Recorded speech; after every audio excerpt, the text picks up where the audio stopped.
ধন্যবাদ। আমার যা জিজ্ঞাসা ছিল সুন্দরভাবে তার জবাব করলেন। এবার পিছনের কোনো কথায় আমি যাব না। রাত্র প্রায় 1টার মতো বাজে। সুন্দর একটা ভাব জগতে চলে গিয়েছে। আসলে ভাবের পরে কিছু থাকে না। যখন ভাব হয়ে যায় তখন পালায় যাইতে অনেক কষ্ট হয়ে যায়। তারপরেও চেষ্টা করব। একটি গান আমি রাখি, গানের মধ্য দিয়ে দুই একটি কথা রাখবো। আশা করি আবার আমার দয়াল গুরু সুন্দরভাবে আমাদেরকে বোঝানোর চেষ্টা করবেন। হারমোনিয়ামটা বাড়বে, হারমোনিয়াম। হ্যালো হ্যালো, আমার সাউন্ডটা বেশ কমবে, আরো ক্লিয়ার করতে হবে। হ্যালো হ্যালো হ্যালো, এবার রিভার্ব করে দেন। হ্যালো হ্যালো, একটু লাউড করেন। হ্যালো হ্যালো, জড়াই গেছে একবারে জেন জেন জেন জেন করে। হ্যালো হ্যালো হ্যালো, বেশি হাইটা আর একটু বাড়বে, এত হাই কমালে হবে। হ্যালো, হাই বাড়ান। হ্যালো হ্যালো হ্যালো, একটু মিট দিয়েন।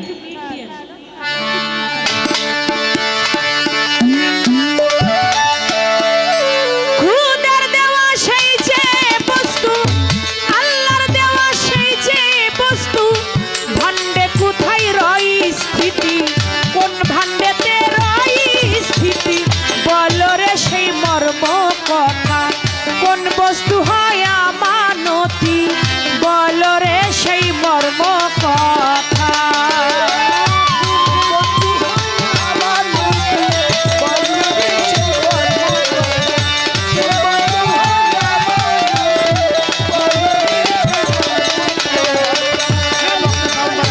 কেউ বীর্যকে আমানত কয়, পশু পাখির মধ্যেও তারই। কেউ বীর্যকে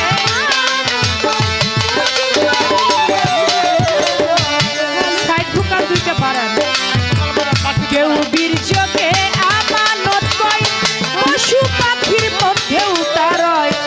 একই কার্য হয় সর্বময়, একই কার্য হয় সর্বময়। জন্ম হয় তার নিরবধি, জন্ম হয় তার নিরবধি। বল রে সেই মর্ম কথা, কোন বস্তু হয় আমানতি, বল রে সেই মর্ম কথা।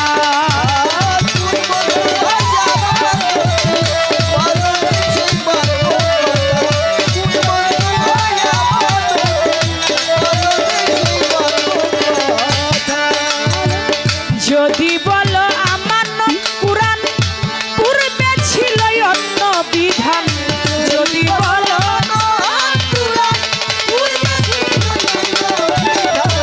যদি বলো আমানত কুরআন, পূর্বে ছিল অন্য বিধান।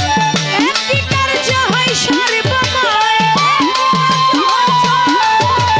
মানুষ বিহনে তারা সদাই করে চলা চলতি, সদাই করে চলা চলতি। বল রে সেই মর্ম কথা, কোন বস্তু হয় আমানতি, বল রে সেই মর্ম কথা।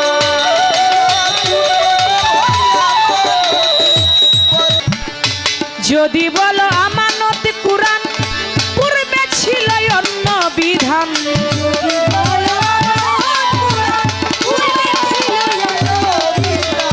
যদি বলো আমানত কুরআন, পূর্বে ছিল অন্য বিধান। মানুষ বিহনে তারা, মানুষ বিহনে তারা সদাই করে চলা চলতি, সদাই করে চলা চলতি। বল রে সেই মর্ম কথা, কোন বস্তু হয় আমানতি, বল রে সেই মর্ম কথা।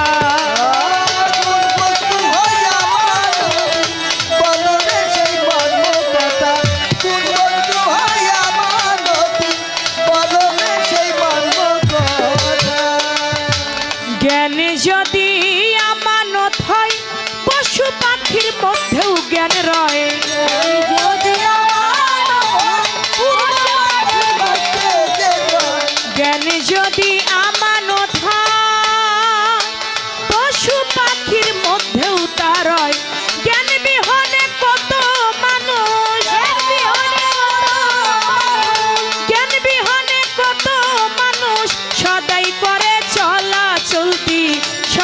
করে চলা চলতি বল রে সেই মর্ম কথা কোন বস্তু হয় আমানতি বল রে সেই মর্ম কথা কোন বস্তু হয় আমানতি বল রে সেই মর্ম কথা কোন বস্তু হয় আমানতি বল রে সেই মর্ম কথা বল রে সেই মর্ম কথা কোন বস্তু হয় আমানতি আল্লাহর দেওয়া সেই যে বস্তু কোন ভাণ্ডেতে রয় স্থিতি বল রে সেই মর্ম কথা কোন বস্তু হয় আমানতি ছোট ছোট আমার আল্লাহ পাক প্রত্যেকটা মানুষকে আমানতি বস্তু দিয়ে ধরাধামে পাঠিয়েছেন আমার আল্লাহ বলে আমার আমানতকে কেউ যদি চুল পরিমাণ খেয়ানত করে আমি আল্লাহ আমার হাসরের মাঠে আমার এক নাম থাকবে ওয়াহিদুল কাহার আমি সেদিন কঠিনের থেকে কঠিন হয়ে তোমার হিসাব আমি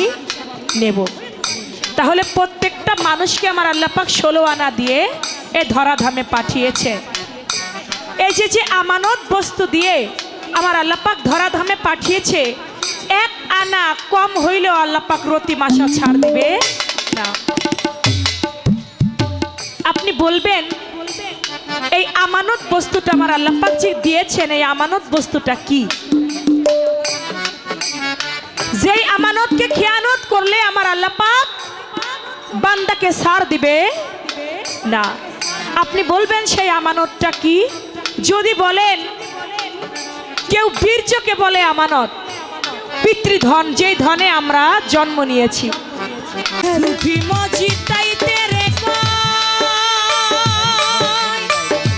দয়াল জ্ঞান বিহনে কত লোক রয় আমানতকে কি ধরা যায় আমানতকে কি ধরা যায় আমানতকে কি ধরা যায় কোন দিকে তার হয় স্থিতি কোন দিকে তার হয় স্থিতি বল রে সেই মর্ম কথা কোন বস্তু হয় আমানতি বল রে সেই মর্ম কথা কোন বস্তু হয় আমানতি বল রে সেই মর্ম কথা কোন বস্তু হয় আমানতি বল রে সেই মর্ম কথা কেউ বীর্যকে আমানত বলে যেটাকে পিতৃধন যেই ধনে আমরা দুনিয়ার মধ্যে এসেছি কিন্তু এই বীর্য কিন্তু একটা পশু পাখির মধ্যেও আছে হ্যালো হ্যালো পশু পাখিও কিন্তু সেটা ব্যয় করে তাহলে বীর্যটাও আমানত না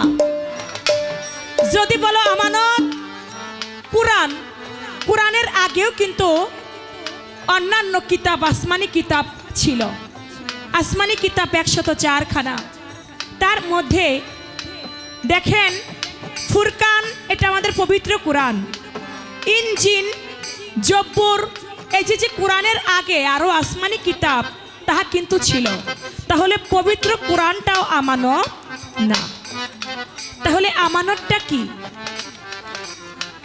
কেউ বলে জ্ঞান আমানত জ্ঞান যদি আমানত হয় পশু পাখির মধ্যেও কিন্তু জ্ঞান আছে একটা কুকুরের মধ্যেও জ্ঞান আছে একটা বিড়ালের মধ্যেও জ্ঞান আছে আছে একটা আপনি ভাত খাবেন ইলিশ মাছ দিয়ে পাশে একটা বিড়াল বসে থাকে ও ইচ্ছা করলে কিন্তু আপনার প্লেট থেকে ইলিশ মাছটা থাপা দিয়ে নিয়ে চলে যাইতে পারে কিন্তু ভয় পায় আমার মালিক যদি আমাকে লাঠির আঘাত করে এর জন্য মাছটা নিয়ে সে দৌড় দেয় না ওই বিড়ালটার মধ্যে জ্ঞান আছে একটা কুকুরের মধ্যে জ্ঞান আছে সারা রাত্র মালিকের বাড়ি কুকুরে পাহেরা দিয়ে থাকে তাহলে জ্ঞানটাও আমানত না তাহলে আমানতটা কি এটা আজকে গুরুর কাছে আমরা জেনে নেব যে আল্লাহ পাক যে আমাদেরকে আমানত দিল সেই আমানতটা কি আমানত যার খেয়ানত করা যাবে না সুফি মজিদ তাইতে রে কয় জ্ঞান বিহনে কত লোক রয় সুফি মজিদ তাইতে রে কয় জ্ঞান বিহনে কত মানুষ রয় দরবার থেকে বলেছিলেন কথা কম বেশি কথার দরকার নেই তারপরেও আমি এবার যে কথাটি রেখেছি মাত্র একটা কথা হ্যালো হ্যালো গানের মধ্যে আমার একটি কথা যে আমানতটা কি বীর্য আমানত না কুরআন আমানত না জ্ঞান আমানত না তাহলে আমানতটা কি জানবো দয়ালের কাছে মুখে একটি কথা আমি জানতে চাইবো দয়াল। মাস্টার কমাও। এই যে আমার মানব দেহ, আমরা কালেমা পড়ি, লা ইলাহা ইল্লাল্লাহ মুহাম্মদ রাসূলুল্লাহ, নাই কোনো মাবুদ আমার আল্লাহ ব্যতীত, হযরত মুহাম্মদ সাল্লাল্লাহু আলাইহি ওয়াসাল্লাম আল্লাহর প্রেরিত রাসূল। আমরা কালেমা পাঠ করি মুখে, এটা যদি হাজার হাজার বছরও পাঠ করি, তারপরেও নাকি কালেমা দিয়ে আমাদের পায়ের মধ্যে রশি বেঁধে আমাকে জ্বলন্ত আগুনের মধ্যে নিক্ষেপ করা হবে। তাহলে কালেমা শুধু মুখে পড়লেই হবে না, কালেমার তাহাক্কিক, হাকিকি, শান, নজুল সব কিছু বুঝে আমাদের কালেমা পড়তে হবে। কালেমা তৈয়ব, কালেমায় শাহাদাত, কালেমায় তামজিদ, কালেমায় তাওহীদ। দয়াল, এই যে চারটি কালেমা, এই চারটি কালেমা আমার মানব দেহের মধ্যে কোথায় আছে? মান আরাফা নাফসাহু ফাকা তারাফা রাব্বাহু। যে চিনে নিজকে সে চিনে তার রবকে, যে নিজকে চিনে না সে তার রবকেও চিনতে পারবে না। আমরা গুরুর কাছে যাই এজন্যই যাতে নিজকে চিনে মাওলার দর্শন লাভ করতে পারি। বাইরের তত্ত্ব জেনে আমাদের কোনো লাভ নাই যদি নিজের দেহের খবরই না জানতে পারি। তাই গুরুর কাছে জানবো দয়াল, আমার এই মানব দেহের মধ্যে চারটি কালেমা কোথায় আছে? চারটি কালেমার 14টা সেজদা আছে। চারটি কালেমার 14 সেজদা আমার মানব দেহের মধ্যে কোথায়? ওই 14 সেজদাটা যখন আমার হয়ে যাবে, তখন পূর্ণাঙ্গভাবে আমি পাপ মুক্ত একটা মানব হইতে পারবো। আমরা তো সবাই চাই আমাদের জীবনের পাপ মুক্ত হয়ে যাক, নাকি? তাহলে মানব দেহের 14 সেজদাটা আমার মানব দেহে কোথায় আছে? চারটা কালেমার 14টা সেজদা। ওই সেজদা যার পরিপূর্ণ হয়ে যায় সে একটা মুক্ত মানব হইয়া যায়। আমি গুরুর কাছে জানবো আমার মানব দেহের 4 কালেমার 14 সেজদাটা কোথায়, 14 সেজদার নামটা কি? আরে বলো রে সেই মর্ম কথা, কোন বস্তু হয় আমানতি? বলো রে সেই মর্ম কথা, কোন বস্তু হয় আমানতি? বলো রে সেই মর্ম কথা। দয়াল, আমার সুফি মজিদ তাইতে রে কয়, জ্ঞান বিহনে কত লোক রয়। সুফি মজিদ তাইতে রে কয়, জ্ঞান বিহনে কত মানুষ রয়। সুফি মজিদ তাইতে রে কয়, জ্ঞান বিহনে কত লোক রয়। আমানতকে কি ধরা যায়? আমানতকে কি ধরা যায়? আমানতকে কি ধরা যায়? কোন দিকে তার হয় স্থিতি, কোন দিকে তার হয় স্থিতি? বল রে সেই মর্ম কথা, কোন বস্তু হয় আমানতি? বল রে সেই মর্ম কথা। কোন বস্তু হয় আমানতি? বলো রে সেই মর্ম কথা। কোন বস্তু হয় আমানতি? বলো রে সেই মর্ম কথা। আমার আল্লাহর দেওয়া সেই যে বস্তু, খুদার দেওয়া সেই যে বস্তু, কোন ভাণ্ডেতে রয় স্থিতি? ভাণ্ডে কোথায় রয় স্থিতি? বল রে সেই মর্ম কথা। কোন বস্তু হয় আমানতি? বল রে সেই মর্ম কথা। কোন বস্তু হয় আমানতি? বল রে সেই মর্ম কথা।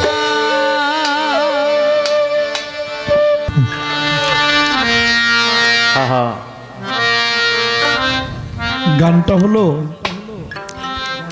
3 শ্রেণীর মানুষ শোনে।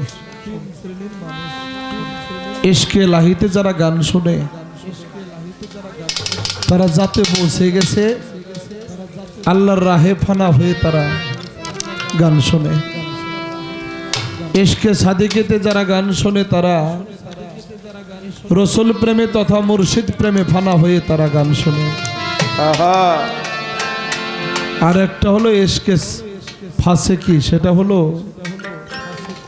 নিজেও শুনবে না গান, আরেকজনকেও ভালো করে শুনতে দিবে না, আবল তাবল কথাবার্তা হরস্থলি উলালি ক্যাস ক্যাস করবে। এ রাত জাগার কোনো দাম নাই। এবার তো আর শিষ্যের জায়গায় নাই, আমানতি বস্তু যে এই তো দেখবার চাইছে, এখন তো ভক্ত হয়ে গেছে। ভক্ত আমানতি বস্তু দেখতে চায়, আর তার গানের মধ্যে পাওয়া গেল বলর সেই মর্ম কথা।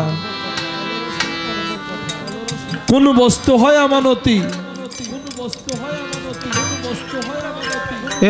একবার কইলে 8বার কয়, এটা তো যাত্রা গান না ভাই। এই যে আস্তে 1 মিনিট, 1 সেকেন্ড দিবা, এই যে 5বার করে কয়। একটু কাইটা দাও ভাই তুমি দরকার হলে। হ্যাঁ একটু রিভাব দিয়ে দেন। হ্যালো, হ্যাঁ ঠিক আছে।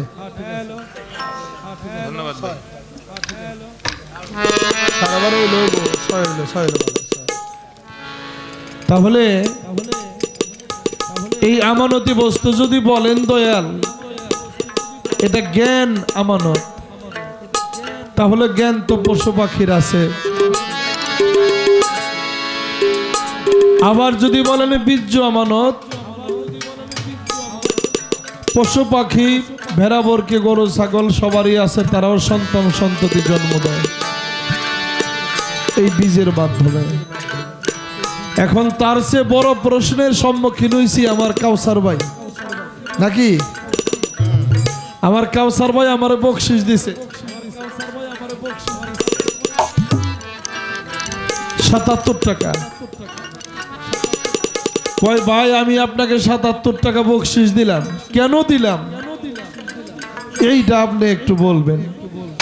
বাবা এই যে বাবারা, এই যে কথা বলল না, এই যে ব্যবহারে বংশের পরিচয় তথা তোমরা এক ভবিষ্যৎ আগামী, তোমরা কেউ পিসা হইবা, কেউ ম্যাজিস্ট্রেট হইবা, শিক্ষক হইবা। হ্যাঁ, তো এরকম চিন্তা করবো না যে আমি চোর হমো। তোমাকে স্বভাব দেখে জানি বুঝি তোমরা জ্ঞানী হইবে। হ্যাঁ পিসাব বাবু পিসাব। 77 টাকা,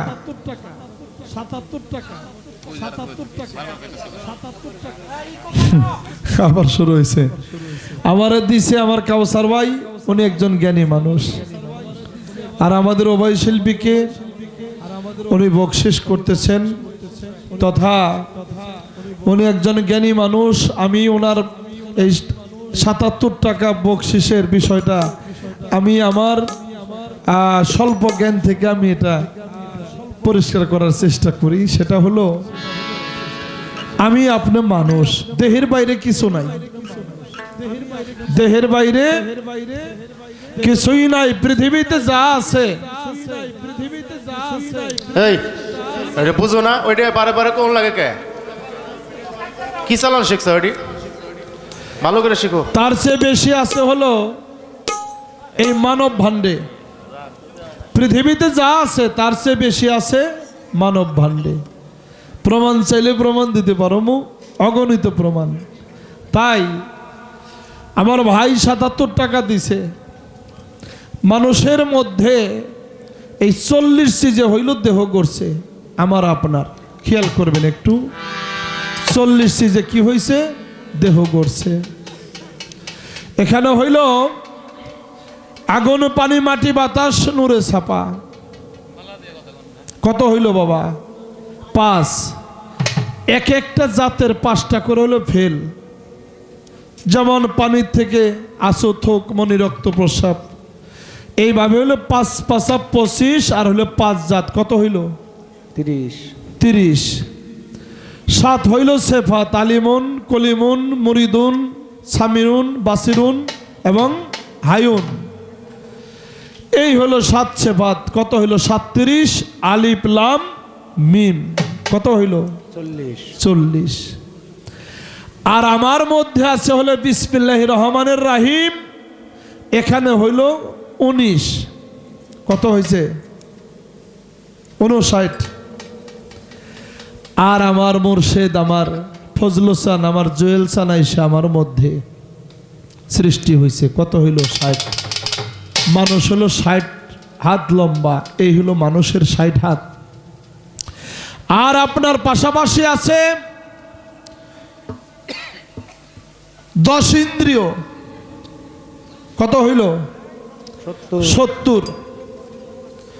10টা হলো ইন্দ্রিয়। আর নাসুদ লাহুদ মালকুদ জবরুদার হাহুদ, এই হইল 75। আর একটা মানুষের, প্রত্যেকটা মানুষের সাথে যাবে দুইটা জিনিস, একটা হইল ভালো আর একটা হইল মন্দ। যাবার বেলায় দুইটা জিনিস সকলেরই সঙ্গে যাবে। যার ভালো সাথে যাবে তার আমলনামা থাকবে ডাইন হাতে, আর যার খারাপ নিয়ে যাবে যে তার আমলনামা থাকবে বাম হাতে। এই হলো ৭৭। আমার ভাই ৭৭ টাকা আমাকে দিয়েছেন, আমি এই দেহের মধ্য থেকে আমি তার একটা ফয়সালা করার চেষ্টা করলাম। আরও অন্যান্যভাবেও করা যায়, তো আমি চেষ্টা করলাম এইভাবে করার জন্যে। বলি হ্যারি, বলি হ্যারি। এবার আমানত বস্তু খিয়ানত যে করে সে আর ইনসান থাকে না। তাই যে ব্যক্তি তার কাছেই কেবল আমানত থাকে গচ্ছিত, যিনি রুহ জামাদি, নাবাদি, হায়ানি এই তিনটা রুহকে সমগ্র সাধনা করে ফানা করতে পারে, সে ইনসানিয়াতে যে পৌঁছায়। যে ইনসানে কামেল হয় তার ইনসাফ সই হয়, সে বিচারক হয়। আর যে বিচারক হয় ইনসানে কামেলের সাথে রূহ কুচ্ছির সম্পর্ক হয়ে যায়, প্রভু আত্মার সম্পর্ক হয়ে যায়। ওই ইনসানের কাছে থাকে হইল ঈমান। তাই জ্ঞানটা হলো, ঈমানটা হলো আমানত, এটা থাকে ঈমানদারের কাছে, এটা হলো ঈমান আমানত। আর একটা পশু তার জ্ঞান আছে মানি, ওর কাছে বীর্য আছে এটাও মানি। আচ্ছা বাবা, একটা গাভীর পেটে 4 বছর হয় না? একটা ছাগির পেটে পাটা হয় না? হয়। যৌবন প্রাপ্ত হইলে ওকে মা খালা মানে? মানে না। হ্যাঁ মানে না। আপনি আমি কি তাই করতে পারবো? ওর মধ্যে ঈমান নাই। কি ওর মধ্যে ঈমান নাই? গেল এই কথা। পশুর মধ্যে বীর্য আছে, পাখির মধ্যে আছে, গাছপালার মধ্যে বীর্য আছে, মানুষের মধ্যে বীর্য আছে। কিন্তু একজন মানুষ, একটা পশু পাখি, তার সময় নাই, লগ্ন নাই, তিথি নাই, জোয়ার ভাটা নাই। তার যখন মনে লয় সে তার বীর্য অপচয় করতেছে। কি বলেন? আর আমার ফজলু চান, আমার জোহেল চান, আমার বৈরাবরী, এরা তো সাধক। তাই সাধক তার এই বীর্যটাকে সে সৃষ্টি ছাড়া সে এটাকে অপচয় করে না, খুনের আসামি হয় না। তাই সাধক বলছে, সাধু যারা আচ্ছা, জানে তারা সন্ধানে পার হইয়া যায়।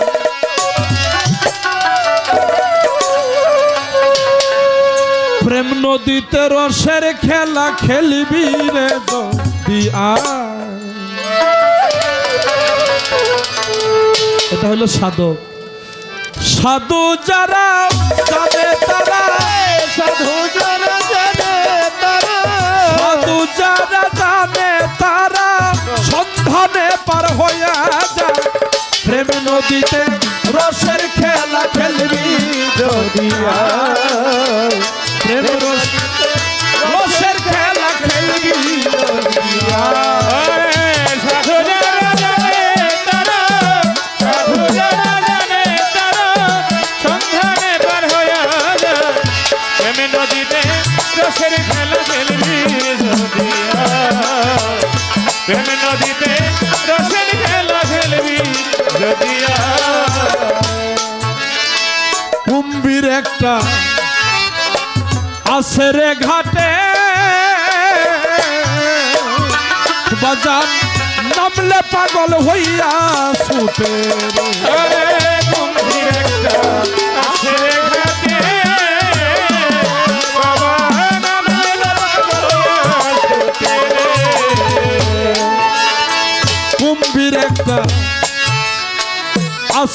ঘাটে আমার বাজান নামলে পাগল হইয়া ছুটে রে তুমি দেখে যদি না যাও হোটে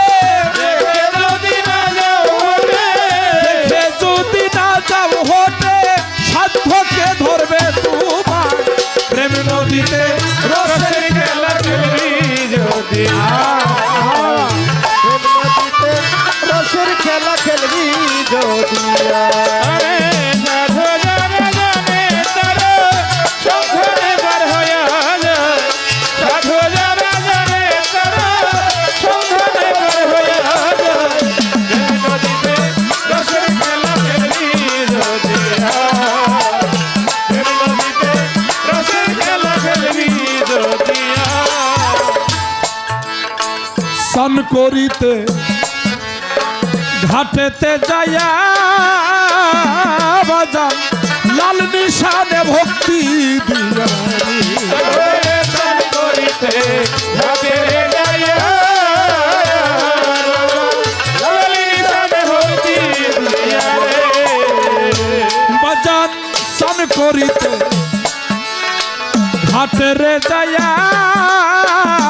পাগল লাল নিশানে ভক্তি দিয়া রে তোমার কলসির মুখ বাদিয়া কলসির মুখ বাদিয়া কলসির মুখ বাদিয়া ধ্যান রাখো বনি কোথায় আমি নদীতে রসের খেলা খেলবি যদি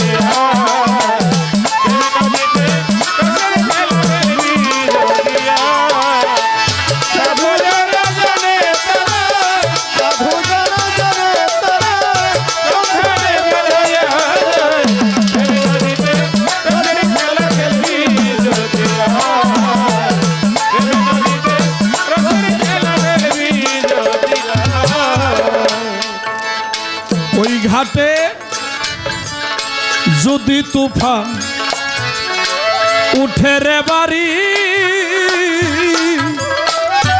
বাজান পারে বেদে রাখিস তরি রে যদি তুফান উঠে ভারী রাখিস তরি রে পাগল যদি তুফান উঠে রে বাড়ি আমার বাজান পারে বেদে রাখিস তরি মুর্শিদ বিনে নাই কান্দারি বিনে নাই কান্দারি ওই নদীর জোয়ার ভাটা প্রেম নদীতে রসের খেলা খেলবি যদি নদীতে রসের খেলা খেলবি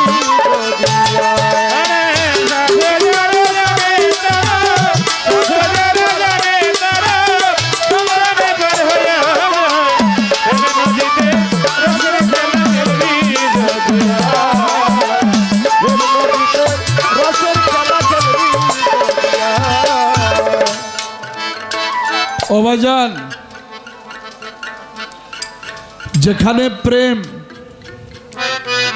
যেখানে প্রেম নাই প্রেমেই খোদার দিক নির্দেশনা প্রেম আসে স্বর্গ থেকে প্রেম কোথায় থেকে আসে স্বর্গ থেকে আসে প্রেমের মাধ্যমে তালের মাধ্যমে ভাবের মাধ্যমে চলতে হবে বেতাল হইলেই অমনি অ্যাক্সিডেন্ট তাই আল্লাহ বলেন ইন্নাল্লাহাম্মা সাবিরিন ধৈর্য ধারণ করো এই জায়গাটার মধ্যে যার ধৈর্য নাই তাকে দিয়ে হবে না এরা হলো সাধু হ্যাঁ আমার জোয়েল চান আমার ফজল চান হলো সাধু আমার বৈরাবরী সাধু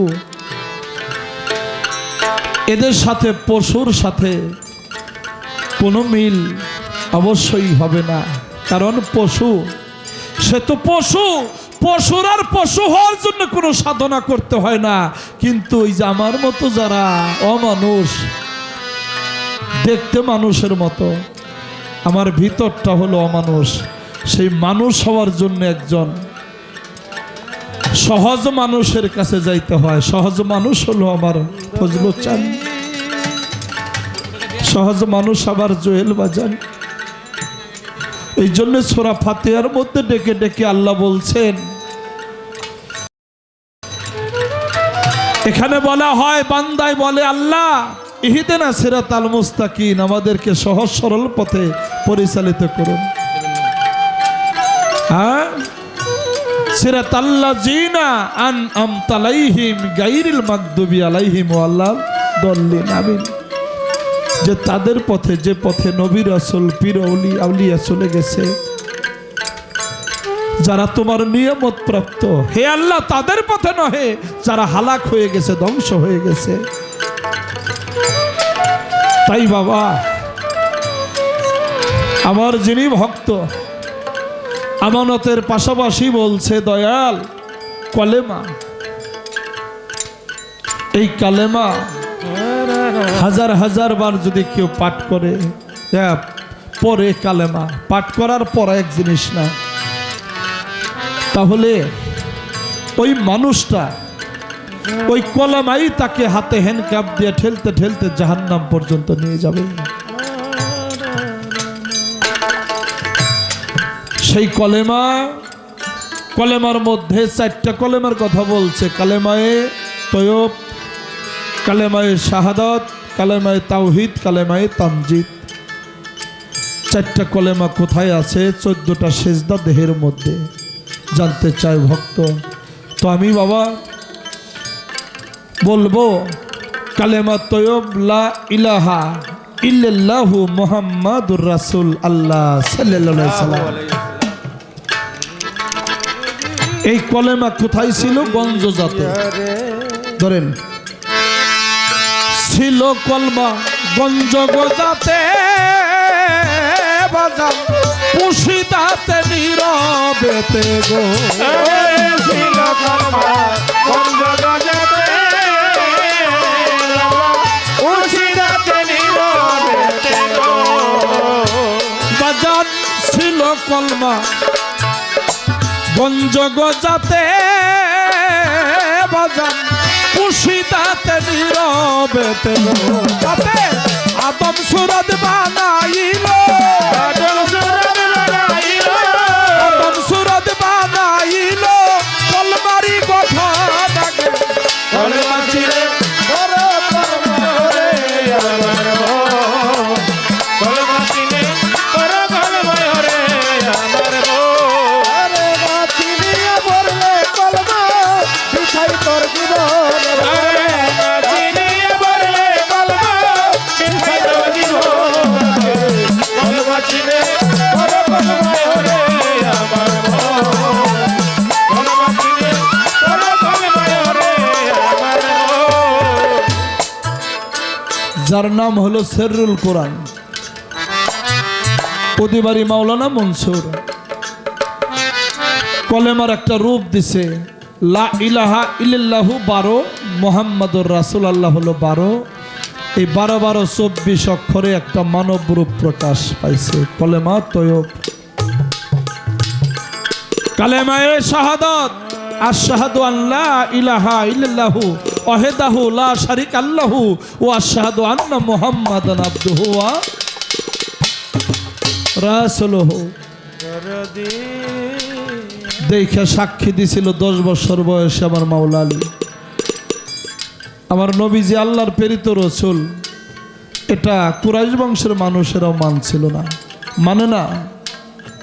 আমার নবীজি একে একে 3টা মিটিং করে, তৃতীয় মিটিংয়ে যখন লোকজন উঠে যায়, মাওলা আলী দাঁড়াইয়া বলছিল, আপনারা শুনে যান, আমি আলী সাক্ষ্য দিলাম। সেদিন মাওলা আলী কালেমা শাহাদত পরে সাক্ষী দিছিল, দেখা যে আমি দেখা সাক্ষ্য দিলাম উনি আল্লাহর প্রেরিত রসুল। কালেমা শাহাদত থাকে কোথায়? তাহলে দেখলে চোখে থাকে নাকি বাবা? থাকে হইল চোখে কালেমা শাহাদত। কালেমা তাওহীদ,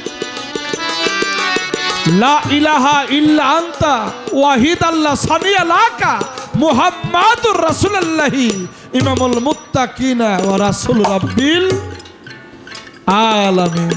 উনি রাসূল রাব্বুল আলামিন। আলামিন। তৌহিদ করতে হয়, কালেমা তৌহিদ। এটা হলো তৌহিদ করো কানে, এটা জবরুদ মোকামে। কি বাবা?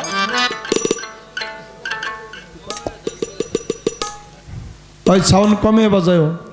তাহলে কলেমায় তাওহীদ, এটা হলো তৌহিদ করো কোথায়? করনে, যাকে বলা হয় জবরুদ মোকাম। আর একটা হলো তামজিদ, তামজিদে হলো সুরত পাবে। এই হলো 4টা কলেমা। সেজদা হলো 14টা, এই 14 সেজদা। বাবারে, এই সেজদাটা কোনো এক সময় গুরু তার ভক্তকে দিয়ে থাকে। খটকা লাগে অনেকের, তাই না? তো দেখা যায় 6 লতিফা। কয়টা লতিফা? 6টা জিকির হয় 6 লতিফায়। এখান থেকে শুরু হয়, নফস থেকে। লা, এখানে হলো সের, লা ইলা হা, এখানে হলো আকফা। খপি, ডান পাশে হলো আপনার হইল রুহু, আর বাম পাশে হইল কাল্প, আর ইঞ্চি নিচে। এই কাল্পে এসে হইল লা ইলাহা ইল্লা আল্লাহু। এখানে হইল 6টা সেজদা। এই 6টা জায়গার মধ্যে কয়টা? 6টা। আর হইল হাতে পায়ের মধ্যে 16 প্রহরী, 4টা হলো কুতুব। পীর মুর্শিদের এই 4টা হলো কি? কুতুব। হ্যাঁ, হান্নান, মান্নান, জলিল, জব্বার, যা কিছু বলি, ঠিক আছে? রহিম, রহমান, জলিল, জব্বার, 4টা হলো কুতুব। কয়টা হলো? 10টা। সেজদা করতে হয় এখানে, কুতুবের মধ্যে চুম্বন করতে হয়। আর আছে হলো বাবা নাসুদ, লাহুদ, মালকুত আর জবরুত। এই হলো 4, এই হলো 14। আর যে আকফা বলছি, এটা হাহুতের মধ্যে পড়ে, ওয়াজিবুল ওজুদের মধ্যে পড়ে, এটা সহস্র দলপদ্মের মধ্যেই পড়ে। এই হলো 14 সেজদা। আরও একটা সেজদা আছে, সেটা পীর মুর্শিদের কাছে যায় গোপনে, সেটা জানতে হবে আমার জুয়েল চাঁদের কাছে গিয়ে। বলি হারি। তাই বাবা, কলমা হলো জপেরি মালা বাজা, জপ কলমা সাইনির আলা রে। কলমা হলো জপের মালা, কলমা সাইনির আলা। কলমা হলো জপেরি মালা বাজা, জপ কলমা সাইনির আলা রে। তাহ কি করিয়া কলমা, তাহ কি করিয়া কলমা করিয়া যত। কলমা দিলে বড় কলমা ওরে আমার মন, কলমা দিলে বড় কলমা ওরে আমার মন। আয় নাচি দিয়া বললে কলমা মিঠাই তোর জীবন বাবা, নাচি দিয়া বললে কলমা মিঠাই তোর জীবন। কলমা দিলে বড় কলমা ওরে আমার মন, কলমা দিলে বড় কলমা ওরে আমার মন। বাজান সাথে শূন্য, পাশেতে মিশে ছিল কলমা ওয়া রসে গো। সাথে শূন্য, হাতে মিশে বাবা, কলমা ওয়া রসে গো। পাগল সাথে শূন্য, পাশেতে মিশে ছিল কলমা ওয়া রসে। 40 খণ্ড কইরার শেষে, 40 খণ্ড হইয়া শেষে, 40 খণ্ড কইরা শেষে সব পরে সৃজন আগে। কলমা দিলে বড় কলমা ওরে আমার মন, কলমা দিলে বড় কলমা ওরে আমার মন। আয় নাচি দিয়া বললে কলমা মিঠাই তোর জীবন বাবা, নাচি দিয়া বললে কলমা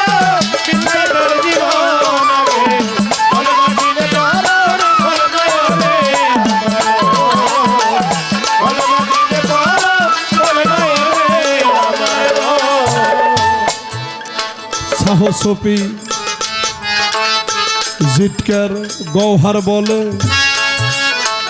এই দিকে তাকো, এই দিকে তাকো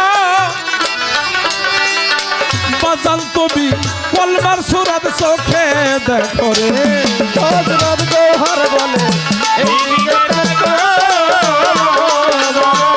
কলমার সুরত চোখে দেখো রে। হযরত গৌহর বলে এই দিকে তাকো আমার বাজান কলমার সুরত চোখে দেখো রে। কারণ কলেমার সুরতের মাঝে, কলেমার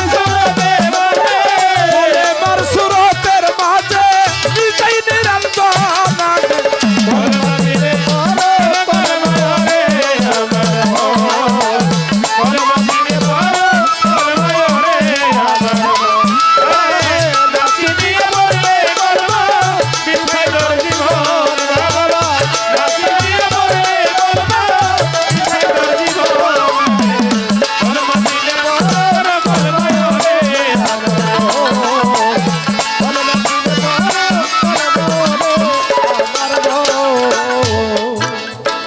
আপনারা সবই জানেন নবীজির একজন সাহাবা, সে সাহাবা মৃত্যু শয্যায় থাকলে অনেক মানুষ দেখবেন কাকে যেন খোঁজে। হ্যাঁ, অনেকেই আছে তার ছেলে মেয়ে খোঁজে, আত্মীয় স্বজন খোঁজে, আর কিছু মানুষ আছে, কিছু চোখ আছে, সে যখন যাওয়ার সময় হয় তার এই চোখে তার মুর্শিদকে খুঁজে যে আমি যাওয়ার সময় যদি আমার জোহেল চানকে একটু সামনে পাইতাম, আমি আমার বন্ধুর ওই রূপ দেখতে দেখতে এহদাম থেকে যদি পরদামে যাইতে পারতাম তাহলে আমি ধন্য হয়ে যেতাম। নাম ছিল তার ওরাকা। ওরাকা মৃত্যু শয্যায়, তার চোখ দুইটা এদিক ওদিক দৌড়াদৌড়ি করে কাকে যেন খুঁজে। একজন সাহাবী দৌড়িয়ে যাইয়া আমার নবীজির কাছে খবর বলছিল, ইয়া রাসূলুল্লাহ, আপনার প্রাণপ্রিয় সাহাবী ওরাকা সে মৃত্যু শয্যায়, কিন্তু আমরা তার কষ্ট দেখে তাকে বিদায় দিয়ে দিছি, তারপরও সে মারা যাইতেছে না, কাকে যেন সে খুঁজে, তার চোখ দুইটা এদিক ওদিক দৌড়াদৌড়ি করে। আমার রসুল ছিল বিশ্বের জ্ঞানী, উনি তাড়াতাড়ি করে ওরাকার কাছে চলে আসলো। আইসা যখন ওরাকার সামনে বসলো, ওরাকার চোখ দুইটা আর দৌড়াদৌড়ি করে না, অবালক দৃষ্টিতে আমার হুজুর পাখির দিকে তাকিয়ে আছে। যে চোখ যা খুঁজতেছিল তা যদি পেয়ে যায়, চোখ তো আর দৌড়াদৌড়ি করে না, আর খোঁজাখুঁজি করে না। আমার রাসূল পাক নবীজি বলল, ওরাকা তুমি কলেমা পাঠ করো।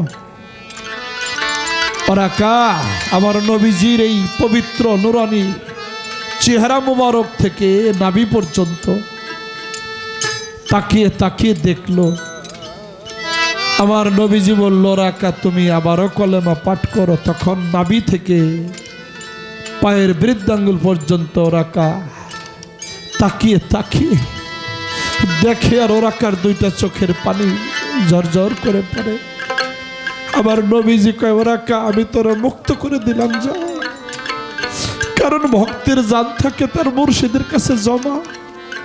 আরে ভক্তরে নিতে আজরাইল আসে না, আসে হলো তার মুর্শিদ। ওরাকা আমি তোরে মুক্ত করে দিলাম। সাথে সাথে ওরাকার চোখ দুইটা বন্ধ হয়ে গেল, পৃথিবী ছেড়ে বিদায় নিয়ে চলে গেল। আমার হুজুরে আকরাম নিজে তার জানাজা পড়াইলেন, তারকে কবরস্থ করে তার সমাধি শেষে যখন চলে আসে, অন্যান্য সাহাবারা বলছিল, ইয়া রাসূলুল্লাহ, ওরাকা তো জাহান্নামী হবে। আমার নবী বলে, কেন রে? কয়, আপনি একে একে দুইবার ওরাকাকে কলেমা পড়ার কথা বলছেন, ওরাকা আপনার একটা হুকুমও মানে নাই, সে কলেমা পাঠ করে নাই। আমার নবী সেদিন বলছিল, শোনো সাহাবীরা, কলেমা যে দেখে তার আর পড়ার প্রয়োজন হয় না আমার। ওরা কলেমা দেখছে যে আমার হুজুরকে দেখে, যে তার মুর্শিদকে দেখে, তার আর কলেমা পড়তে হয় নাকি, কলেমা তার পাঠ করা হয়ে যায়।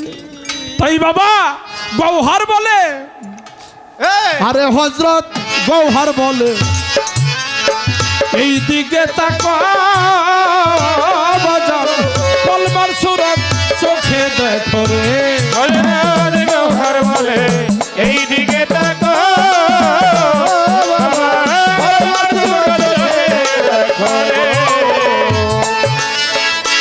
হযরত গৌহর বলে এই দিকে তাকা বাজার কলমার সুরত চোখে দেখো রে। কারণ কলেমার সুরতের মাঝে, কলেমার সুরতের মাঝে, কলেমার সুরতের মাঝে নিজেই নারায়ণ। কলমা দিলে কলমা করে রে আমার মন। কলমা দিলে কলমা রে আমার নাচি নিয়ে পড়লে কলমা, মিঠাই তোর জীবন বাবা, নাচি নিয়ে পড়লে কলমা, বৃথাই তার জীবন। কলমা সিনে পড়ো কলমা ওরে আমার মন, কলমা সিনে পড়ো কলমা ওরে আমার মন। মোটামুটি করে